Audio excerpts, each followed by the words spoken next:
Ops! Sandali. Huwag mo muna scroll. May papaliwanag lang ako. Kasi may bago tayo ngayong tools. Di ba? Affiliate. Invited ka ba? Hindi nga. Oo, kasi marami ngayon na-invite sa affiliate program. So ngayon, ako din, na-invite, tingnan mo. Pero, hindi ko ginagamit yan. Bakit? Bakit hindi ko ginagamit? Kasi ito ang totoo.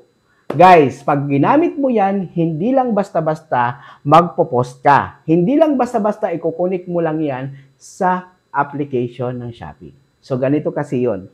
Pag i-click mo yan, get started, makukunik yan doon sa yung Shopee. Din pag nakunik mo siya sa Shopee na verified na na-connected na, makakapag-post ka na ng mga product na galing Shopee sa iyong Facebook. Hindi ka magkakaroon ng violation kasi connected ka. Pero ang tanong, paano ka kikita? Saan papasok yung earning?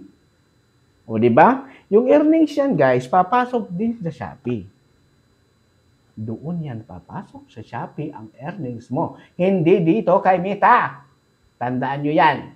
So ngayon, huwag kang ma-excite gumamit ng affiliate program na yan or affiliate apps na yan or tools na yan dahil ako hindi ako gumagamit. Bakit? Sinasabi ko na huwag kang gumamit or iwasan mong gumamit. Kasi dapat kung gagamit ka niyan affiliate program na yan, dapat sa Shopee, registered ka sa BIR, registered ka sa DTI, may mga ipapasa ka dyan na mga dokumento, ipapasa mo yung bank mo, bank account mo, picture mo, maraming dokumento ang kailangan ni Shopee para makareceive ka ng outright or commission sa mga pinagpo-post mo sa Facebook. So, ibig sabihin, kung nakapag-rehistro ka o rehistrado ka sa Shopee, nakapag-submit ka ng mga document na kailangan nila para makareceive ka ng income o earnings, pwede mong gamitin. Pero kung hindi mo naman nagawa, huwag mo na lang gamitin. Kasi baka yan pa ang maging dahilan kung bakit magkaroon ng violation yung account mo.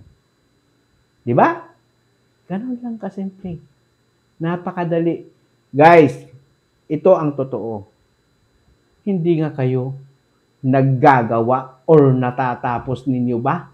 Natatapos ba ninyo ang weekly challenge nyo? Di ba hindi? Dahil hirap na hirap kayo. Hirap na hirap kayo makakuha ng 50 followers, 20 followers, 30 followers, 10 followers. Nagre-reklamo na kayo. Uy, may 15 reels, kailangan i-upload. Hirap na kayo. Uy, kinakailangan reaction 500. Hirap na kayo. Diba? Yun pa kaya, yung tools na yan, dyan kayo magpo-focus kasi isip nyo kikita na kayo. Nagkakamali kayo. Kikita kayo dyan pag kompleto at nakapag-submit kayo ng mga dokumento para makapag-apply sa affiliate kay Shopee.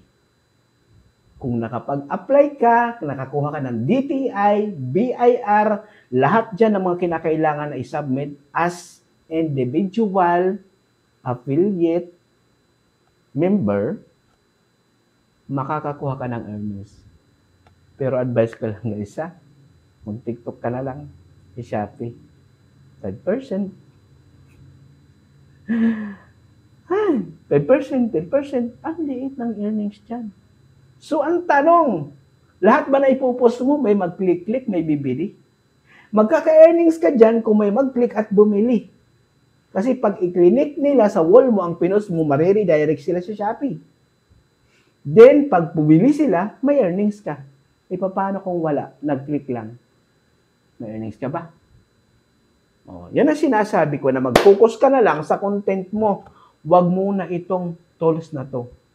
Mag-focus ka sa Reels. Pag naka 1,000 views ka, may 0.1 ka. Mag-upload ka ng long form. Pag naka 1,000 views ka, even $0.2 meron ka. Kay Shopee, meron ka ba? Wala. Tandaan, ang pagpaparegistered po ng DTI sa BIR, mababa na po ang 10,000. So, ang tanong, may pang-registered ka ba? So, itigil mo gumamit nito. Okay? Huwag ka ma-excite. Maraming nagtututorial nito na madali lang gawin, madali lang ganito, kiso ganyan. Oo, madali lang i-connect. Madali lang i-connect ang i-Shopee sa Facebook. Pero, ang tanong, paano kakikita? So, yan ang sinasabi at pinapaliwanag ko dito sa video na to. Ayan.